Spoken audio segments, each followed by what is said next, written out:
Now, in all honesty, it's not the first book that's ever been written about Sydney Gardens. What's so special about this one? Well, we believe this book is really special because it's a very modern, fun-filled book that you can dip in and out of. So unlike other historical books about Sydney Gardens, of which, as you say, there have been lots, this one is very simple, easy to digest. Children could use it, and it takes every feature of the park and just explains a little bit about them. I've got to say, because I have read it, honestly, cross my fingers and I don't hope to die. The one good thing about this book, because it's not very thick, you could actually take it with you and tour the gardens. Right. Yes, certainly you could. And each item you come to in the garden, you have a reference and gives you some background history as well as up-to-date information on what's happening to it, like the supper box here. Which we'll get on to now, because I know the book is to raise general funds, but there is a focus, isn't there?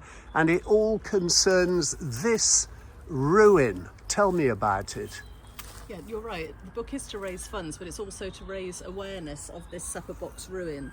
Supper boxes, of which there were many in Georgian times. There were over 300 in Vauxhall Gardens in London, and in Sydney Gardens alone there were probably about 50 supper boxes. This ruin is the only remaining supper box left in England.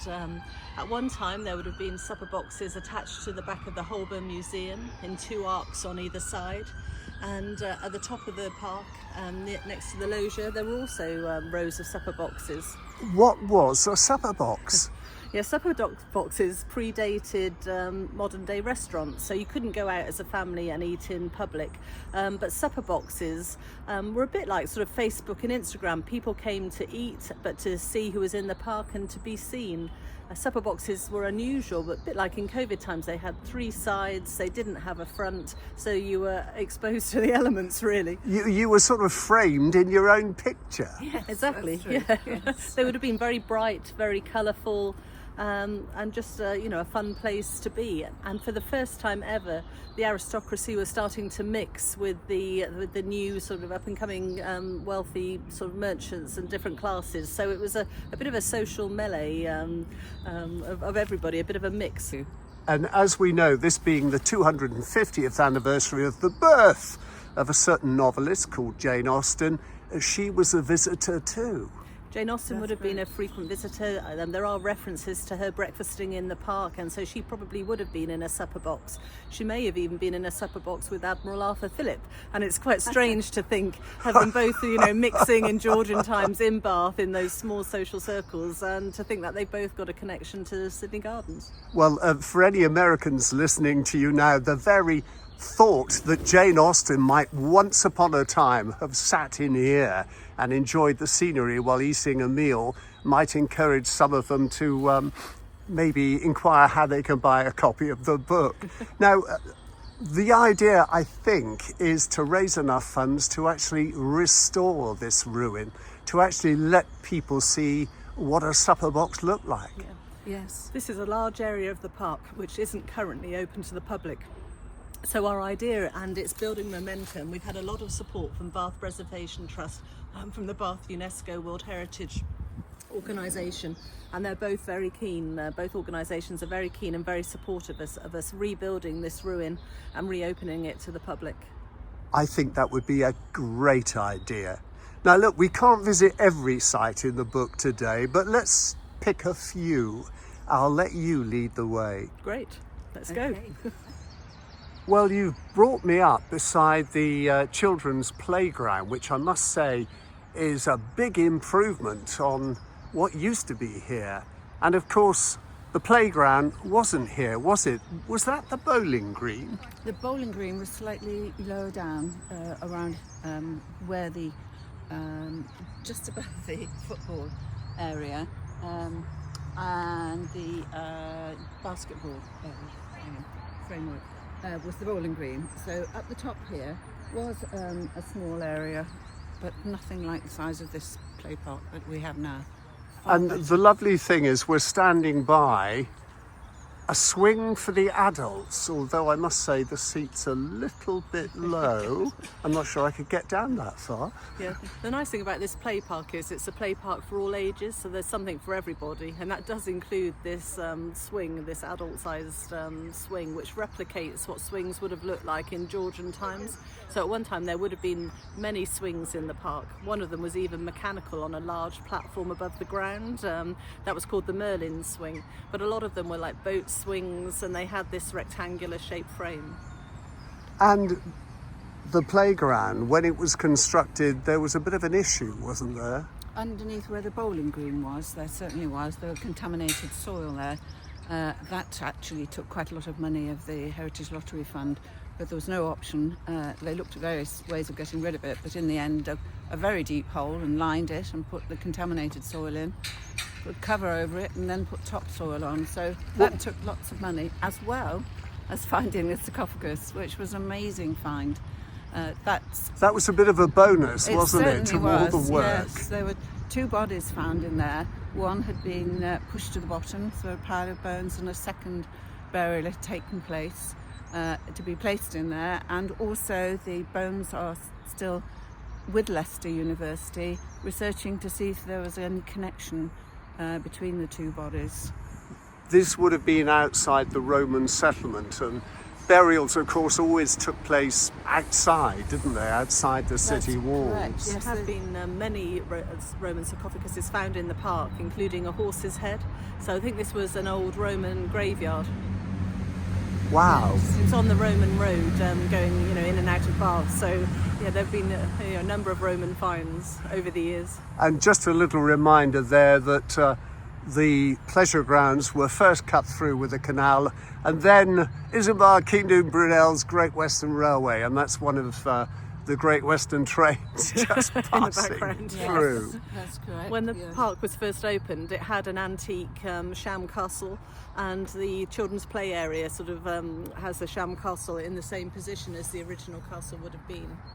Of course, the most obvious thing when we're wandering around this park is we must make a mention of the trees that were planted here over the years. And we're looking at page 50 of the book, and the Peace Oak.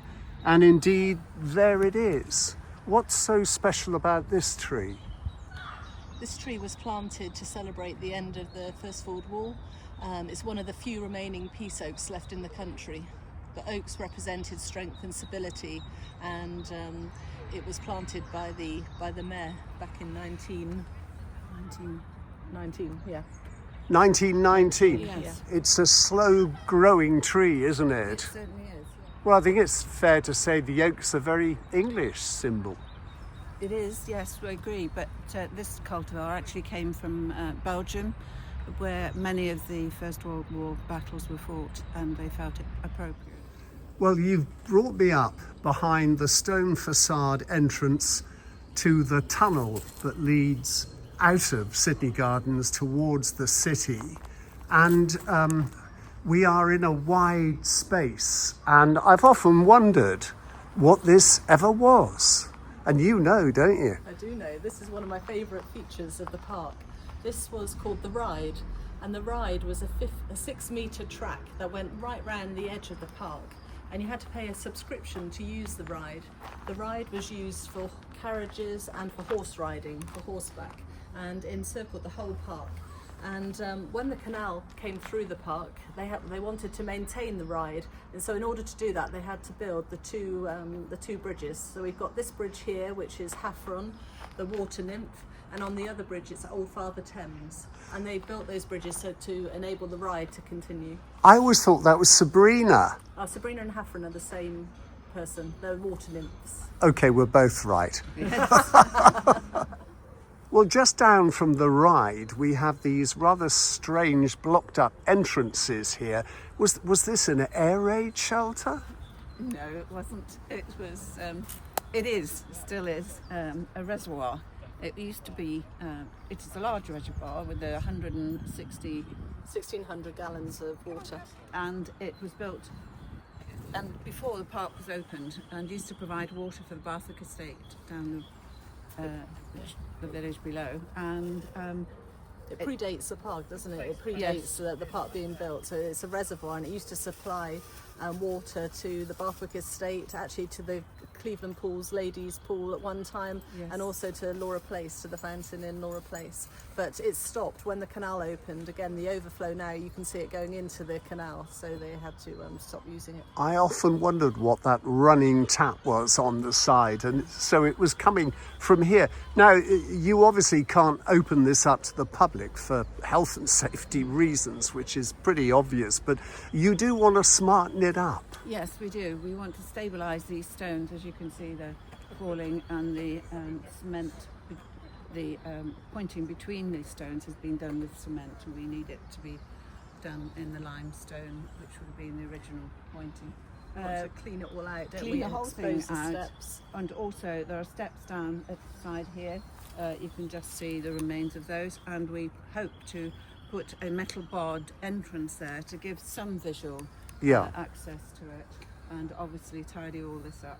We're at the top end of Sydney Gardens now, and I was always a little bit confused by what we've got here. It's a house with a rather unusual entrance, but that's not the real story, is it? No, it was a structure built at the beginning of the development of the park, which is called the loggia, and this was also where we had the supper boxes. There were, we think, 3 on either side, and when it fell into disrepair just after the end of the First World War, the council decided it was too expensive to replace them or repair them, so they knocked them down, and we have a shortened version. Such a shame. That's terrible. It is. Well, you've quite recently put in Georgian plantings, haven't you? Yes, this was our first project, raising funds to develop these gardens, and they were designed, and the plants placed in the plants that are placed in there are typical of the Georgian planting at that time. And we created a new pathway to balance up this pathway, and we have had a seat installed for one of our founding members of the Sydney Gardens. It's looking lovely. So the loggia had supper boxes and was a feature, but what about that house behind it? It's quite interesting. The loggia was originally designed by John Pinch the Elder, and it's an original feature of the park, so it had been very grand with statues on it, very ornate. And actually it was his son, John Pinch the Younger, who designed the house behind, Sydney House, in I think it was 1836. And who was that built for? I think it was built for an MP originally, and now it's been converted into flats. Well, I can see why he put the house there, because I'm thinking that maybe the door at the back of the loggia there was his front door.